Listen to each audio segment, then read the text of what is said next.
contract extension in this economy? Yeah, that's what Pitt did yesterday with announcing a new contract for Jeff Capel, an extension to his contract, 3 more years added on that'll keep Jeff Capel at Pitt as the head coach of the men's basketball Panthers through the 2029-30 season. I didn't really mean that thing about in this economy. It's just what people say, and so I wanted to be hip and trendy, and maybe we could go viral with this clip, which most certainly will not happen, but it's a funny way. Well, it's not even that funny. It's just a way to start this conversation, because after the news about Jeff Capel's contract extension came out yesterday, we had to talk about it today. We talked about it on the live stream last night, me and Jim Hammett here on youtube.com/Panther-Lair.com. We're going to talk about it again here today. Why did Pitt give Jeff Capel an extension? What has he done to earn that extension? What should Pitt fans expect going forward? And why has there been at least a little bit of a negative backlash against this move? Let's break this down from all angles. Let's talk about Jeff Capel's new contract, his extension that'll keep him with the Panthers for another 6 seasons. It's a long time.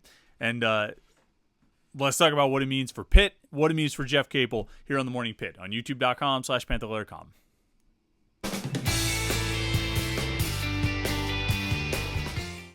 Yeah, it's Thursday. It's the Morning Pitt, youtube.com/Panther-Lair.com. I'm Chris Peak from Panther-Lair.com here talking a little bit of Pitt sports with you.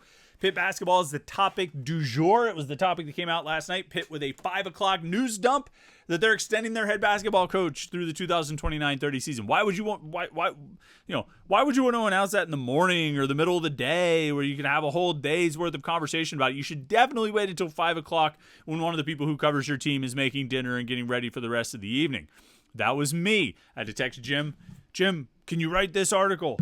But we did have time after dinner to do a little prep work and get ready for today's Morning Pitt and talk about Jeff Capel, his accomplishments at Pitt, what he's done here, what I think he has done to, I don't want to say prove himself as the right option for Pitt, but show himself to be a pretty good option for Pitt, why we think this contract extension happened. I have a lot of, the legal pad always comes out. This is a lot of notes about what Jeff Capel's last 6 years have been, and more specifically, what his last 2 years have been, which I think is ultimately what has led to this contract extension. Can you read any of those notes?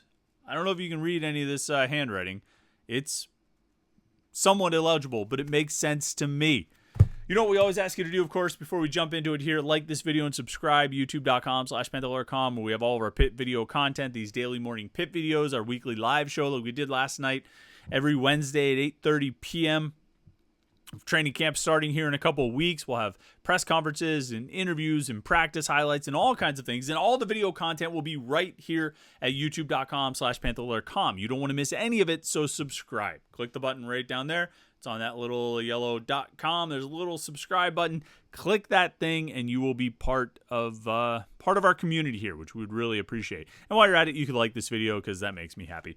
Don't forget the website, Panther-Lair.com. Pittsburgh.rivals.com is the place to get all your Pitt sports coverage, football, basketball, and recruiting. You can find it all at Panther-Lair.com and message boards to talk with other Pitt fans. All day, every day, Pitt fans are hanging out on the message boards at Panther-Lair.com talking to each other about Pitt sports. Like this Jeff Capel contract extension. Big discussion on the message boards at Panther-Lair.com. Tomorrow's mailbag, which we will do. We do it every Friday here on the Morning Pitt. The questions all come from the message boards at Panther-Lair.com. If you want to be part of this, you got to be part of that. Panther-Lair.com, Pittsburgh.rivals.com. So Jeff Capel gets a contract extension that will keep him at Pitt through the 2029-30 season. It adds 3 more years onto his contract. It was already set to expire. He was already through the 2026-27 season, and they added 3 years on. I don't have a lot of the details on it. I can't tell you if they ripped up his old contract and give him a brand new 6-year deal or whatever it would be, or 5-year deal, I guess. I can't tell you if they just added 3 more years on. I have no doubt that there's a raise involved for Jeff Capel. I have no doubt that there's a raise involved for his assistants. This is what happens. The more interesting thing to me, well, I shouldn't say more interesting. That's a pretty interesting topic, and we'd like to dig in, and hopefully we can get some details on it. But a very interesting thing to me, and I think a lot of us is why this extension happened. What Jeff Capel did to earn the extension, why Pitt gave him the extension, and kind of what it means in the broader sense. Because the reality is, as I say, I'm making dinner last night to get the email. Probably should put that out on Twitter, put it out into the social media. And so I did. And then after dinner, I went and opened up Twitter again. And I'm like, oh, look, there's a bunch of replies to that. And I wouldn't say a lot, but at least a decent percentage were negative. And I was thinking, I didn't necessarily expect that reaction. I mean, I'm at a point now, I've been around the Pitt fan base long enough that I know there will be a negative reaction to everything. I mean, like, no matter what it is, there will always be somebody who can rain on a parade. But I didn't really expect too much out of this. I think generally the vibes around Pitt basketball are really good. I think the last 2 seasons have been obviously a remarkable turnaround from the 4 seasons, the 6 seasons that preceded them. Even if you want to go back into the last year or 2 of the Jamie Dixon era, I would say the last 2 years have been an improvement on those years. So you're talking about a decade of basketball between the 2 Stallings years, the first first 4 Capel years, and then those last few Dixon years where it wasn't too hot. And the last 2 years, it's been pretty hot. Ups and downs. Not everything has been great. I mean, there was, they had a rough stretch to start ACC play this season. They had some bad losses in there. Both years, they had some difficult losses that put them in tricky situations and tricky spots. And certainly, you should not have lost to Missouri. But on the whole, these past 2 years have been a marked improvement over the 4 years that preceded them, the 6 years that preceded them, the 7 or 8 or 9 or 10 years that preceded them.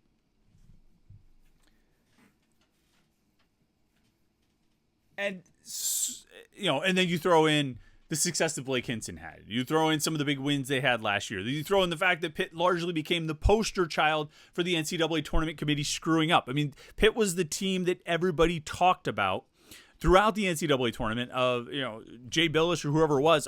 This is why they should have put Pittsburgh in. And while I don't think that offered a lot in the way of consolation, it probably made Pitt fans feel good about themselves and about their team that everyone was saying, see, they really should have been a tournament team. And then you have Bub Carrington's draft selection, and then how he's been playing with the Wizards so far through 3 games. He's been really good. He's averaging 19 points per game. He's arguably, I think he has the best stat line on the Wizards, one of the best stat lines of any rookie in the summer league right now. So you have a lot of good things going on. You have good, talented recruiting class coming in, a lot of excitement about Amsal Delilich. In addition to all that, it's just everything seems to be heading in a good direction with Pitt basketball right now. And obviously Jeff Capel is the guy in charge of all of that. Jeff Capel is the man responsible for all of that. So I was at least a little surprised that there was as much negative reaction as there was. And it wasn't a lot. It wasn't overwhelming. It wasn't the majority. But there was some. And there was more than I expected. I thought there'd be a few. There were more than a few negative comments and reaction. And again, I know we've talked about it a lot of times, what Twitter represents as a vocal minority. So if you have a minority within that minority, it's a very small group, a very small percentage of the fan base. It very much does not represent the entirety of the fan base. But I still thought, even within that vocal minority, I didn't think there would be all that much negative reaction. And there was more than I expected to see. And I wondered why. And some of the replies were like, he's made 1 tournament in 6 years. That's true. Even if there was a strong consensus and a strong feeling that Pitt should have made the tournament last year, that still would have only been 2 tournaments in 6 years. And there's also a reality that while they may have gotten screwed by the NCAA tournament committee, they were not blameless in that situation and very much had something to do with it. Again, don't lose to Missouri.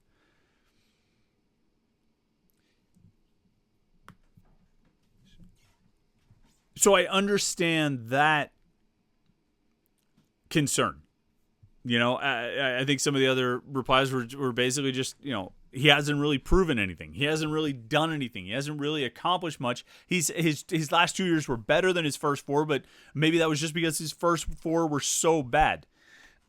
I would make, I think, 3 cases for why Jeff Capel probably does deserve to be at Pitt for the long term, why he has earned the right to be at Pitt for the long term. And ultimately what we're talking about, when we talk about these contract extensions, we talk about a contract extension for Jeff Capel this year. What Pitt is saying is they believe that he's going to continue in the direction that they've been heading in the last 2 years. Okay? Because if you look at the entirety of Jeff Capel's time as the head coach at Pitt, there's 4 bad years and 2 good years. Well, the 4 outweigh the 2, right? I mean, there's a lot more of the bad than there are of the good. So it's a question you have to ask yourself, and Pitt had to ask itself, and Heather Lyke had to ask herself, of do we believe that the last 2 are a true indication of who Jeff Capel is as a head coach and what he can do with this program? Or do we believe that those 2 are the outliers and the first 4 years is really what it's going to be like? And it's probably going to regress to that, if not this year, then the year after that. Now, obviously, by giving this contract extension, by signing Jeff Capel through the 2029-30 season, they're saying they believe that the last 2 years are far more indicative of who Jeff Capel is, what he can do with the program, and what he will do with the program than the first 4 years were. And I have to say, I kind of agree. All right, and there are a few things that stand out to me that lead me to believe the program truly is heading in the right direction, and not just heading in the right direction, but heading in the right direction in a sustainable way. Number 1, the improvement in the recruiting. And while I think there have been hits in recruiting over each of Jeff Capel's 6 recruiting classes so far, say what you want about Trey McGowan's or Audie Stoney or how, Xavier Johnson ended up, but those were good signings. You know what I mean? Those were good recruiting wins. Will Jefferson, John Hughley, getting Dior Johnson late in the process. These were good wins. And then, obviously finding somebody like Justin Champagnie, Femi Odekale was a good player. There were recruiting wins early on, but I think the most impressive recruiting success Jeff Capel has had has come in the last few years. If you look over these 6 recruiting classes, from that first class with Johnson and Tony and McGowan's, all the way up through this most recent class, the guys who are enrolling as freshmen right now, Brandon Cummings, Amsal Delilich, and Omni Najai. You look at those 6 classes, Jeff Capel signed 25 total recruits, okay, over the course of 6 classes. 8 of those 25 have been 4-star prospects. It's not a great percentage. 8 out of 25. You'd like to think you're going to recruit at a higher level. You probably believe you need to recruit at a higher level and get more than, 1/3 of your recruits to be 4-star prospects, top 100, top 150, top 50 guys. You need to do it at a higher level than that in order to compete consistently in the ACC. But what you see when you look at this, when you get look a little bit closer, 8 out of 25 recruits over the course of 6 classes have been 4-stars. 4 out of those 8 have come in the last 2 recruiting classes. Papa Conti, Bob Carrington, Jalen Lowe, Brandon Cummings. In the last 2 classes, Jeff Capel has signed 7 prospects. 4 out of those 7 have been 4-star recruits. So you can do the math. Through the first 4 recruiting classes that Jeff Capel had, he signed 18 recruits and only 4 were 4-star recruits. So first 4 classes, 4 4-star prospects.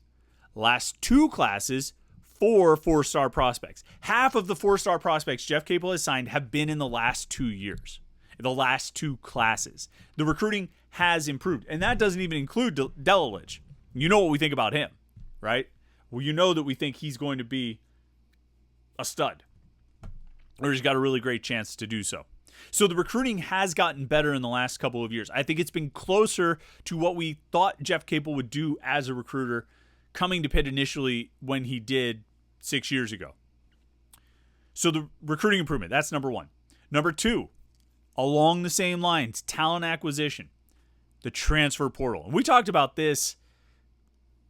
I talked about it a couple months ago. I think when I was getting ready to do that long interview we had with Jeff Capel in like May or whenever it was, I did some research on the portal guys they brought in, the transfer portal guys, the transfers they brought in since the start of the transfer portal era, 2021-22. And it was remarkable the success that they had had. And I remember talking to Jeff Capel about it and basically saying, like, what have you guys figured out? You know what I mean? What's the trick here? What's the secret that you guys have uncovered when it comes to transfer portal success? And he said this or he said that. the answer or the secret notwithstanding, and it's kind of irrelevant, the product is what's important. And the product of transfer portal recruiting over 3 classes leading into this year, Jeff Capel has signed 8 recruits, 8 transfers out of the transfer portal, 8 players, I should say. And those guys are Dan Oladapo, didn't do much. Jamarius Burton did a whole hell of a lot. Mo Gee did a whole hell of a lot. Nelly Cummings, Blake Hinson, Greg Elliott, Ishmael Leggett, Zach Austin. These are crucial players who played enormous roles in the success that Pitt had over the last 2 years. Okay, we'll set Oladapo aside, all right? You know what? You want to set Leggett and Austin aside. Go ahead. Burton, and actually, we can even set Mo Gee aside because he was a year before the turnaround. Burton, Cummings, Hinson, right there, those 3 guys alone got Pitt in the NCAA tournament 2 years ago, had Pitt right on the cusp of it this year. Just Blake Hinson this year. But Ishmael Leggett you could throw in for his performance and his role and the impact he made this year. Greg Elliott, huge piece of that team 2 years ago. Zach Austin, good role player this past year. And it's the hit rate. Out of these 8 guys, Oladapo is really the only one who didn't do anything. Burton, Gee, Cummings, Hinson, Elliott, Leggett, Austin. They're all starters. Leggett came off the bench and ended up being 6th man of the year. They're all major minutes players. They're all major contributors. Even a guy like Austin, who's a role player, still played his role at a pretty high level. I don't want to go so far as I don't want to overblow it and say, wow, it's mastery of the transfer portal. But it's really close. So Jeff Capel has improved the recruiting in the last 2 years. Taken, I think, significant steps forward in the recruiting over the last 2 years. And he has proven himself adept at adapting to the new era of the transfer portal. Whatever Capel is selling, the transfers are buying it. And it's not just how he's able to recruit transfers. It's also that I think he's done a great job at identifying the right transfers, the guys who fit in with what Pitt wants to do on the court and what the culture is like off the court. He's found the right guys. Jamarius Burton was a perfect fit. Nobody listened to him 3 years ago, and so he kind of just faded into the woodwork. But he was ready to go 2 years ago, and guys listened, and he was a huge leader and a big piece of that team. Nelly Cummings, huge piece of that team. You know? And a perfect fit for what Pitt needed. Blake Hinson, a perfect fit. Greg Elliott, a perfect fit. Ishmael Leggett and Zach Austin assimilated to the culture when they got here and helped set the tone and understood what the tone was and understood what worked in this culture. And that applies to Bub Carrington and Jalen Lowe as well. I think it's going to apply to Brandon Cummings and Amsal Delilich. All these guys,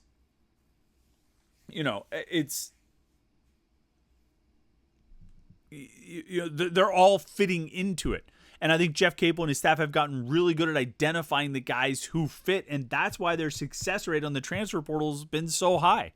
And you look at Damian Dunn and Cam Corrin, these feel like the kinds of guys they've brought in before. I mean, they haven't really brought in a Corrin type of player, but when you talk to Cam Corrin and you get a sense of who he is and how he fits with this team on the court and off the court, you see that it's, wow. There's another, this looks like another fit. It looks like another perfect fit. And the same thing with Damian Dunn. So the recruiting is improved. That second piece of talent acquisition and roster management, which is possibly even the most important piece, Jeff Capel has shown to be really good at. And then the third thing, and this was the biggest complaint about Jeff Capel through his first 4 years at Pitt, and maybe the biggest complaint about Capel, I don't know, maybe going back throughout his time as a coach, because people would often bring this up, is the late season collapses. And there's no doubt that Pitt's team struggled in January and February through Capel's first 4 seasons. And it got brought up often that his Oklahoma team seemed to fade down the stretch. I forget if it was mentioned about VCU or not, but it was certainly happening at Pitt. first year, they won 2 games in January, 1 game in February and March. The next year, they won 3 in January, 2 games in February and March. Third year, 3 games in January, 2 games in February and March. They won 3 in January, 3 in February, March in 2021-22. And then the last 2 years, they've gone combined 9-7 in January, 13-5 in February, March. And I'm just talking regular season games. I'm not even getting into the ACC tournament or NCAA tournament. The last 2 years, 13-5 in February and March. The previous 4 years, 8-30 in February and March.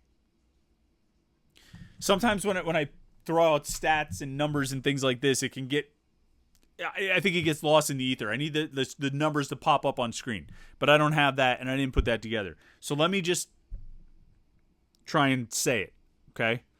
In Jeff Capel's first 4 seasons, his teams went 8-30 in February and March. 4 seasons, 8-30. They averaged 2 wins per year in February and March. 5 weeks of basketball, 2 wins. In the last 2 years, they have gone a combined 13-5 in February and March. The biggest complaint about Jeff Capel's teams on the court is how they faded down the stretch, how they wilted in January and February, the collapse, that they had a collapse every year. But it hasn't happened the last 2 years. And I don't think that's a fluke. I don't think that's an outlier. I don't think that there's going to be a regression to what the first 4 years were in the final month of the season. It's one of those things where it's like, I don't think Jeff Capel just figured something out about how to coach in February. I think it's a matter of, building on the improved recruiting and the transfer portal acquisitions and the success in the transfer portal that, if you have a better team, you're probably going to win more games in February and March. I often would say when people complain about the collapse and, why do Capel's teams falter down the stretch? I'm like, well, they're playing tougher teams. If they could play the crappy non-conference teams in February, I bet they'd have a better February record. So there is some, there is kind of an underlying truth here that they play tougher teams. That's why their records slipped. But as Pitt's team got better, they improved in those last 2 months of the season. And they certainly have.